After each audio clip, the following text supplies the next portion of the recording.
يا مساء الهنا ومساء السعادة ومساء رمضان على عينكم يا أحلى ناس في الدنيا بحالها. كل سنة وأنتم طيبين. ينفع إن أنا أكون جاية من الشغل مثلا تعبان وأريح شوية وأقوم وبركات طبعا بقى عشان هو شايفني تعبانة فبيقول لي إيه بلاش توضبي فطار النهاردة واعملي لنا طعمية. طبعا عندنا عجينة فول وكده بيقول لي اعملي لنا طعمية وإيه ومسقعة ومش عارفة ونواشف وحاجات من دي. ينفع بذمتكم يا جماعة؟ ينفع اوضب لهم نواشف واحنا صايمين؟ اول حاجه انا بحب النواشف والله العظيم، بس اوضب نواشف لو انا قاعده في البيت عشان ما احسش ان انا هملت في فطار بيت. انما انا طبعا دلوقتي كنت في الشغل، ما ينفعش ان انا في الشغل وهم طالبين مني مكرونه بالبشاميل وانا ما اعملهاش، بالذات لما اكون اما اكون انا في الشغل. لو انا كسلت وما عملتش انا هحس ان انا طبعا هملت في الفطار وهملت في في اولادي وفي بيتي. فطبعا اوضب النواشف وانا قاعده في البيت. انما وانا جايه من الشغل لازما احس ان انا شغاله، وطبعا بوضب احلى فطار لاولادي ولبيتي ولجوزي. طبعا هم طالبين مني مكرونه بالبشاميل وانا قررت ان انا اعملها لهم النهارده، وانا والله العظيم جايه تعبانه من الشغل. قمت ساعه السحور رحنا عبينا بصل وجينا. طبعا جيت ريحت وقمت اتوضيت وصليت ونزلت على المطبخ وقلت لازما اعمل لهم المكرونه بالبشاميل اللي هم طالبينها مني. صلى على الرسول وقول عليه الصلاه والسلام. عليه الصلاه والسلام. يا ام محمد بصي اللي تعمليه رضا من عند ربنا. ماشي بس عاوزني اعمل نواشف دي لو انا جايه لو انا قاعده في البيت اعمله يعني. انما عشان ما احسش ان انا هميت يعني. انما ما اكونش في الشغل واجي من الشغل اوضب نواشف، لازما اوضب النواشف وانا قاعده في البيت، واجي من الشغل اوضب احلى فطار. يعني احنا يعني ما نعذروش بعض يعني، عشان خاطر ما احسش ان انا ما هو انت تعبانه، ما هو انت جايه من الفجر تعبانه. ماشي بس مش لازم نعذره بعض. بس جيت ريحت. ماشي انا جيت ريحت استرديت. لا بس تعبانه، لا بس تعبانه برضه والله باين عليك التعب خالص. طبعا عشان انا متاخره على الفطار فجهزت كله مع بعض. طبعا البصله اللي انا هحط عليها طبعا اللحمه بالتوابل كله على بعضه وجاهز، ومعايا هنا الحله هعمل فيها البشاميل، ومعايا هنا طبعا الميه بتاع المكرونه، لان انا كله مع بعضه وهجهز عشان خاطر خلاص القران قرب يبدا. بس ان شاء الله باذن الله هوضب الفطار قبل المغرب. انت اللهم صل على النبي يعني بتعملوا ما بتغيبيش في الفطار ان شاء الله باذن الله. طبعا عصقت اللحمه على الماشي كده، وبعد كده هحط الفلفل الحار. الفلفل الحار ده عشان حد عشان طبعا انا قلبي عليهم وما ينفعش حد ياكل منها، لازم انا اكلها كلها لوحدي. برضه عشان قلبك علينا، عشان انت بتحب الحراق بس وبتزودي في الحراق. هي طبعا. انما انا ما بحبش الحراق خالص، بس انا اكل حراق عشانك برضه. لا انت تحبه، انما انا بحب الحراق المفروض انت تحبه. ايوه ده حاجه خلاص كده معروف. طالما انت بتحب الحراق انا احبه وانت المفروض تحبه. خلاص ماشي. طبعا الحله زمانها بقت نار. والا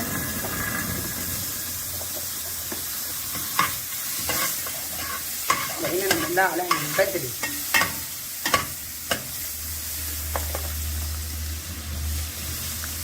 طبعا على ما السمنه ما تقدح في السريع كده اكون انا حطيت المكرونه تنسلق. قلت لكم متاخره ولازم اوضب الفطار قبل المغرب، يعني لازم اوضبه قبل المغرب. طبعا يا جماعه ما ينفعش ان انا احط السمنه لوحدها، لازم انا احط عليه مرق الدجاج بالفراخ.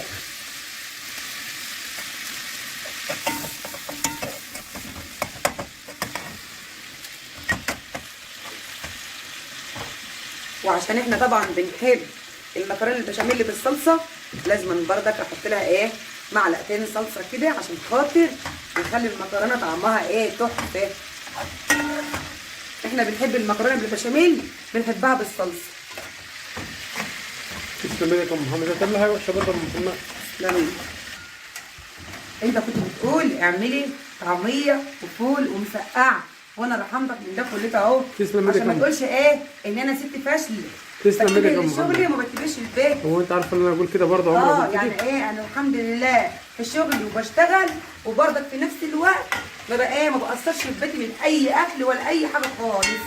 يعني انت عارفه برضه ان انا بقول برضه كده؟ لا انا بقول لك يعني عشان الاحسن تفكر انك تقول ولا حاجه. لا لا عمري. خلاص كده السمنه بتاعتي قدحت، اللهم صل على النبي. والمرق الدجاج بتاعتي برضك خلاص ورقينت معايا اهي. هبدا احط بقى الدقيق.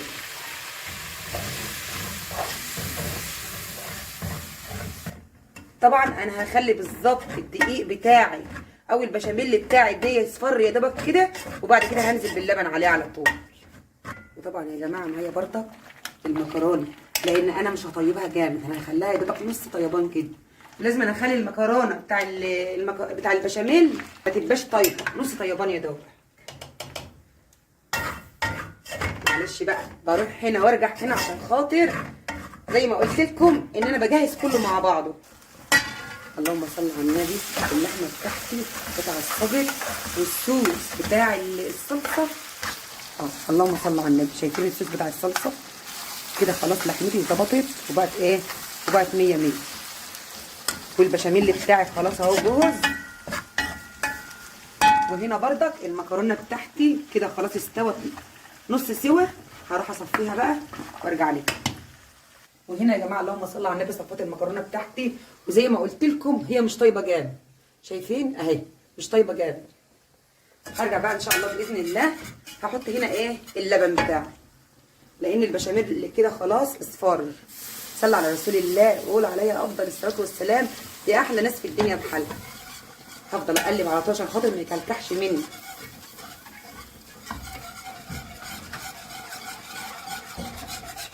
وهحط على طول كل ما ينشف احط، كل ما ينشف احط لحد ما ايه ما يزيد معايا ويجيب ايه الدرجه النهائيه اللي انا عايزاها.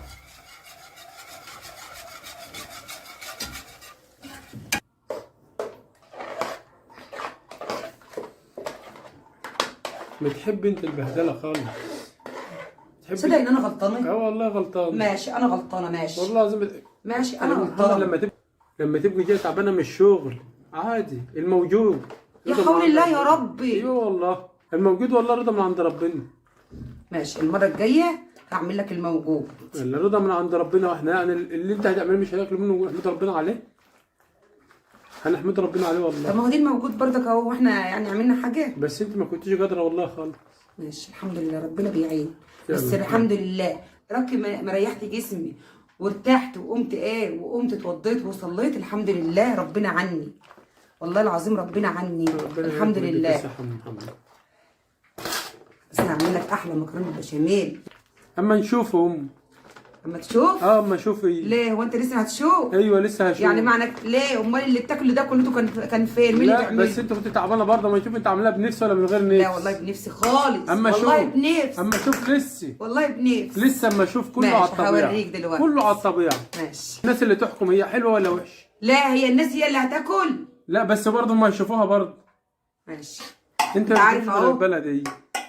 وانت بتاكل لحمه متلجه؟ انت ما بتجيبش لحمه متلجه خالص ابدا عمري.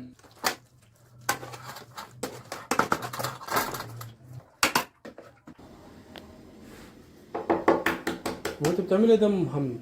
بيضه. لا والله. بتعملها شكشوكه ولا ايه؟ بيضه بلدي. لا والله. بس مش هشيل الصفار. بس انا ما بشوفش حد بيحط بيض يعني على لا يا المكرونه حبيبي. بشاميل يعني. لا يا بابا انا طول عمري بعمله ببيض. لا والله. لازم انا احط على وش البشاميل بيض، بس انا كنت بشيل الصفار، بس انا المره دي لازم انا استفاد بالصفار ومش هشيل. خلاص بقى استنوا يا جماعه واتفرجوا المكرونه البشاميل بالبيض. يا حبيبي كله بيتعمل بالبيض. البشاميل كله بيتعمل لازم يتحط على وش البشاميل الاخر بيضه وعليها فلفل وكمون وملح. بس انا بقى لازم ايه اعصر عليها ربع ليمون عشان خاطر ايه ما يبقاش فيها ريحه زفاره خالص. بس بقى اتعلم مني عشان ما يبقاش معاك تعرف تعمل ايه لوحدك. لا والله مش امال عايز ايه حاجه خالص. ربع ليمونه ديت عشان ما تبقاش في ريحه زفاره، وفي نفس الوقت هتنشف وش البشاميل وتخليه وشه ايه عسل.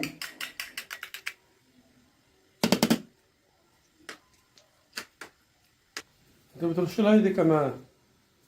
مالكش دعوه. مش دعوه؟ أيوة. مش دعوه ازاي؟ مالكش مش انا اللي هاكل. لا مالكش دعوه. يلا عشان احط لك في الفرن.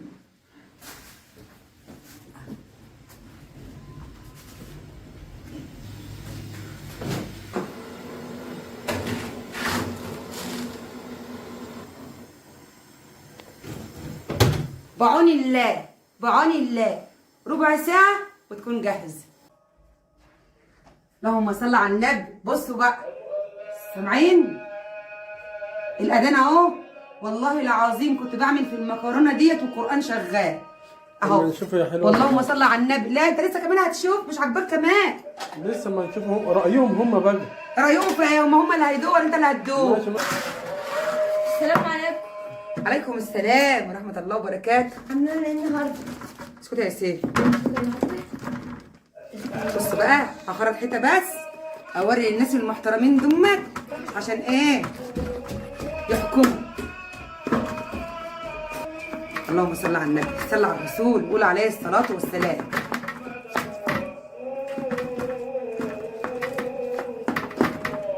طلع حته كده. بسم الله الرحمن الرحيم، والصلاه والسلام على اشرف الخلق سيدي وحبيبي رسول الله صلى الله عليه وسلم. ايه رايكم بقى عشان بركات ايه ما يظلمنيش ويقول اني ما عرفتش تعمل ايه. بس طبعا سخنه يا جماعه، لازم انتبه عشان خاطر تبقى ماسكه نفسها. رايح فين؟ هنا ما يصحى. هنا قال لي انت جايبه ايه؟ هنا سخنه. اهي انا مجهزه كله. ماشي. عشان ما تقولش بس اهي. شايفين يا جماعه؟ اللهم صل على النبي. اللهم صل على عسل النبي. عسل اهي. عشان بس ايه بركات ما يظلمنيش ويقول لي بتشتغلي وما بتشوفيش شغل بيت. افطر بس الاول. تعالوا افطروا معانا يا احلى ناس في الدنيا بحالها. كل سنه وانتم طيبين وبالصحه والسلامه. يعود عليكم الايام كلها بخير، ويعود عليكم ان شاء الله باذن الله العيد بخير وسعاده وهنا وسرور. على فكره اللي بيدن ده الاذان اللي بره ما بيشربش. اللي بيدن ده الشاشه مش الاذان اللي بره. امال انت مفكر ايه؟